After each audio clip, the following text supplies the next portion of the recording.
सबको छोड़ चले, ये प्यार न होगा कम, चाहे जान मेरी। पीटर ट्रेड थ्योरी एमसीक्यू के क्लास 15 को देखने जा रहे हैं। और जैसा कि मैं बताया था ये फर्स्ट ईयर के लिए आज फुल क्लास खत्म हो जाएगी, तो बस आप जितना मैं कराया हूं ना 1 से लेकर 15 तक की क्लास है आप देख जाइए, लिंक आपको डिस्क्रिप्शन बॉक्स में दे दूंगा। उसके बाद आप पाएंगे कि 100 में 100% क्वेश्चन आप एग्जाम में ट्रेड थ्योरी से करके आएंगे। ये वक्त की कैसी हवा चली ना यार रहा ना उसकी गली, बस इतनी खता थी इश्क किया, क्यों इश्क किया ये सजा। आइए आज की क्लास को स्टार्ट करते हैं। मैंने 100 नंबर करा दिया था, 101 नंबर से हम लोग क्वेश्चन को करेंगे ना। चलिए 101 नंबर का क्वेश्चन आपके सामने है। मार्क एक्स के रूप में चिन्हित खराद के विनिर्देशन का नाम बताइए। यहाँ पे स्पेसिफिकेशन बताना है, यहाँ से यहाँ तक की दूरी बताना है, एक्स के रूप में दिया हुआ है। तो बेड लेंथ इसको नहीं कहते हैं, सेंटर हाइट कहते हैं, या स्विंग डायामीटर कहते हैं, या स्विंग डायामीटर। तो देखिए लास्ट वाला ऑप्शन सेम दिया है, तो ये तो दोनों ही सेम है। अब देखते हैं इसका आंसर क्या होगा। तो देखिए जो इसका यह हाइट दिया हुआ है ना यहाँ से यहाँ तक के लिए, उसका करेक्ट आंसर क्या हो जाएगा, ये सेंटर की हाइट होती है। अब देखिए ये सेंटर है, ये सेंटर है, और यहाँ बेड से इसकी ऊंचाई दी हुई है, ये वाली दूरी माप रहा है ना। चलिए नेक्स्ट क्वेश्चन पे चलते हैं। अगला क्वेश्चन हम लोग का 202 नंबर का। तो आप विश्वास करके ना पूरा क्वेश्चन कर जाइए। 461 या 60 क्वेश्चन हो रहे हैं टोटल, ठीक है। सेमेस्टर फर्स्ट, ठीक है, आप लोगों का सेमेस्टर फर्स्ट और सेमेस्टर सेकेंड जो कि फर्स्ट ईयर की थी, इससे बाहर नहीं आने वाला है, और मैंने दोनों को करा दिया है। ये सेमेस्टर 2 का लास्ट वीडियो है, लास्ट क्लास है फर्स्ट ईयर का। इसके बाद आपको कुछ भी नहीं करना, बस आप रिवीजन कर लीजिएगा पीडीएफ से, आपका तैयारी कंप्लीट हो जाएगी। दिया है खराद मशीन में बैक गियर यूनिट का उद्देश्य क्या होता है। तो देखिए खराद यानी कि लेस मशीन में बैक गियर यूनिट का उद्देश्य जो होता है वो होता है reduce the spindle speed, spindle की गति कम करने के लिए खराद मशीन में बैक गियर यूनिट दिया जाता है। नेक्स्ट क्वेश्चन देखेंगे। दिया है what is the name of gauge, इस गेज का नाम क्या है, ठीक है। तो इस गेज को हम लोग क्या बोलते हैं, स्क्रू पिच गेज बोलते हैं, screw pitch gauge, pitch gauge, ठीक है। चलिए नेक्स्ट पे चलते हैं। 204 नंबर का क्वेश्चन आपके सामने है। पिच की सीमा क्या है जिसे स्क्रू थ्रेड माइक्रोमीटर द्वारा मापा जा सकता है ना। तो देखिए करेक्ट आंसर इसका क्या होता है, स्क्रू की थ्रेड जो होती है माइक्रोमीटर में वो 0.25 mm से लेकर 3.5 mm तक होता है। तो ये कौन सा आंसर सही हो जाएगा, सी वाला ऑप्शन सही हो जाएगा। नेक्स्ट क्वेश्चन देखेंगे 205 नंबर। दिया है मेट्रिक स्क्रू थ्रेड विमा की किस रेंज को स्क्रू थ्रेड माइक्रोमीटर द्वारा मापा जाता है। तो मैट्रिक स्क्रू थ्रेड की विमा जो होती है किस रेंज तक, तो उसका जो रेंज होता है वो M1 से लेकर M13 तक होता है। करेक्ट आंसर मीट्रिक प्रणाली में, याद रखिएगा। नेक्स्ट क्वेश्चन देखेंगे 206 नंबर। व्यवहार में ऑपरेटर के कौशल को रिकॉर्ड करने के लिए किस चार्ट का उपयोग किया जाता है। तो व्यवहार में ऑपरेटर के कौशल को रिकॉर्ड करने के लिए जो चार्ट का उपयोग किया जाता है ना वो होता है परफॉर्मेंस चार्ट। कौन कौन सा प्रदर्शन किया गया है ऑपरेटर के द्वारा वो परफॉर्मेंस चार्ट में दिखाया जाता है। डी आंसर सही हो जाएगा। नेक्स्ट क्वेश्चन देखेंगे 207 नंबर। दिया है किस बियरिंग का भार उसके अक्ष के समांतर होता है। जो बियरिंग है उसके भार जो है अक्ष के जो अक्ष दिया होता है ना उसके समांतर होना चाहिए। तो करेक्ट आंसर इसका कौन सा हो जाएगा, बी वाला पार्ट बिल्कुल सही हो जाएगा। चलिए नेक्स्ट क्वेश्चन देखते हैं। दिया कौन सा कुल उत्पादक रख रखाव से संबंधित है। तो उत्पादक रख रखाव किससे संबंधित होता है, रख रखाव की लागत कम कर देता है, वो कुल उत्पादक रख रखाव से संबंधित होता है। तो कौन सा ऑप्शन सही हो जाएगा, रख रखाव लागत कम कर देता है, तो करेक्ट आंसर हो जाएगा। नेक्स्ट क्वेश्चन 209 नंबर देखेंगे। लीन विनिर्माण OEE के लिए उच्च स्तरीय सूत्र क्या है।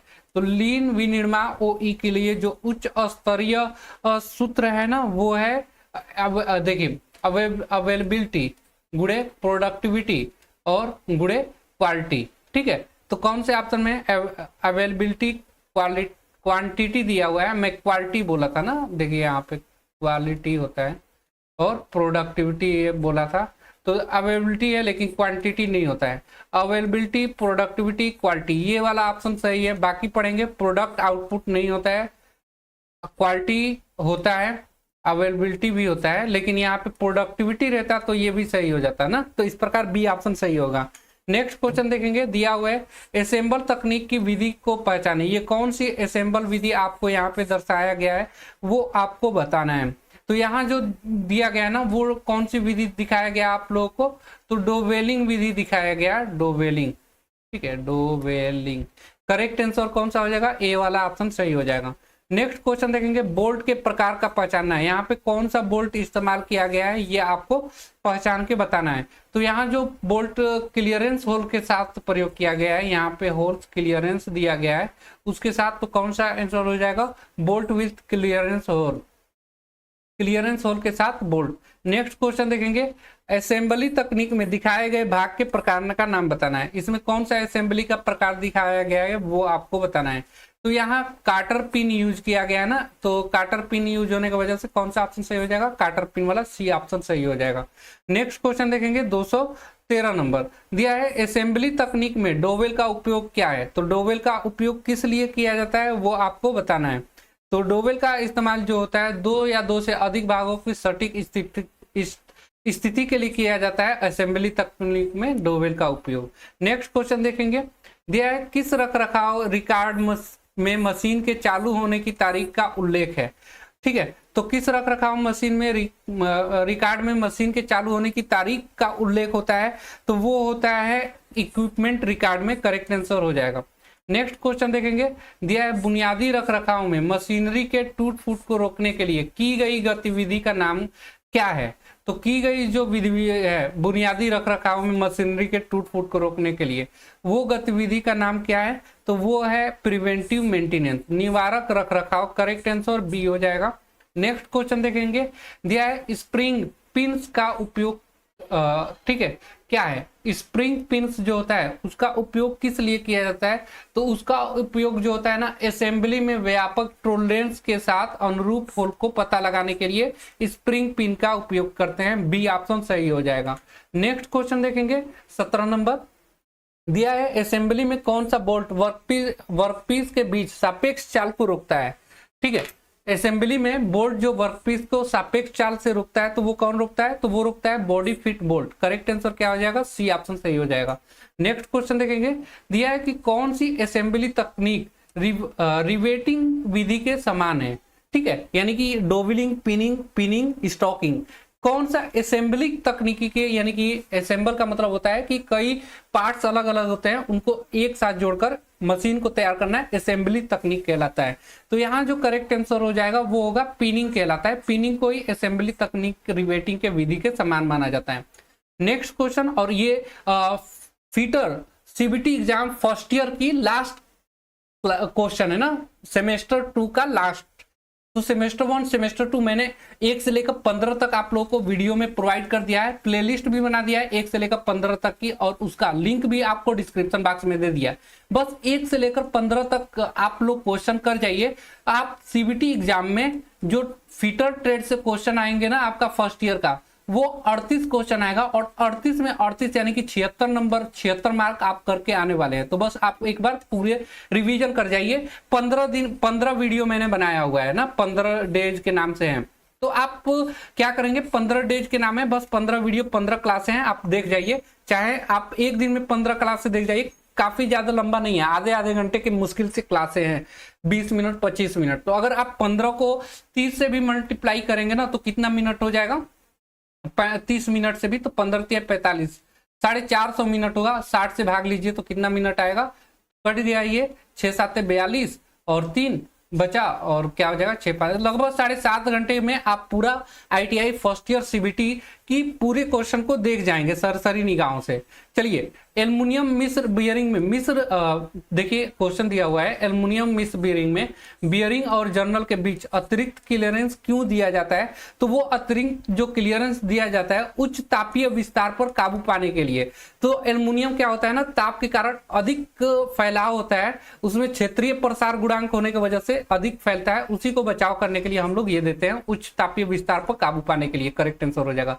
तो देखिए मैंने फीटर सीबीटी की फर्स्ट ईयर की पूरी क्लास ले ली है आप लोग, बस उम्मीद से पूरे क्लास को देख जाइए, आप पाएंगे पूरा मार्क्स लेकर आएंगे। आज के लिए वीडियो में इतना ही। Thanks for watching this video guys, मिलेंगे नेक्स्ट वीडियो में, तब तक के लिए बाय, जय हिंद। बहुत कर लिए जिंदगी और समय बर्बाद, अब इतिहास रचने का टाइम आ गया है। बहुत देख लिया अच्छा और शरीफ बनकर, अब सफलता के लिए पागल बनने का ऑप्शन बचा है मेरे पास। बस रीसेट, रीस्टार्ट, रीफोकस। तुम्हारी लाइफ के 3 ही नियम रखो, रीसेट, रीस्टार्ट एंड रीफोकस। अब तक जो कुछ हुआ ना उसको रीसेट करो, और जो करना है वो आज से रीस्टार्ट करो, और अपने फोकस को अपने टारगेट पर लगाओ। पागलपन की आग को जलाए रखो, गायब हो जाओ 6-7 महीने के लिए। सबको तुम्हें देखकर ये लगना चाहिए कि यार ये बंदा ना, ये आदमी पागल है, ये क्या ही कर लेगा अपने जीवन में। अरे आजकल दिखता नहीं है, क्या करता है आजकल, सब छोड़ के घर बैठ के आया क्या। जब तुम्हारे बारे में तुम्हारे नेबर्स, तुम्हारे रिश्तेदार ऐसी बातें करने लग जाए ना, तब समझ जाना कि वो तुम्हें पागल समझने लगे हैं, और अब वो तुम्हें डिस्टर्ब नहीं करेंगे, क्योंकि उनके समझने में और तुम्हारे पागल बन के रहने में ना बहुत फर्क है। क्योंकि उनकी नजरों में तुम बर्बाद हो, तुम्हारे पास कुछ नहीं है, लेकिन तुम्हारी नजरों में तुम्हारा पागलपन, तुम्हारा जुनून है अपने को पूरा करने का।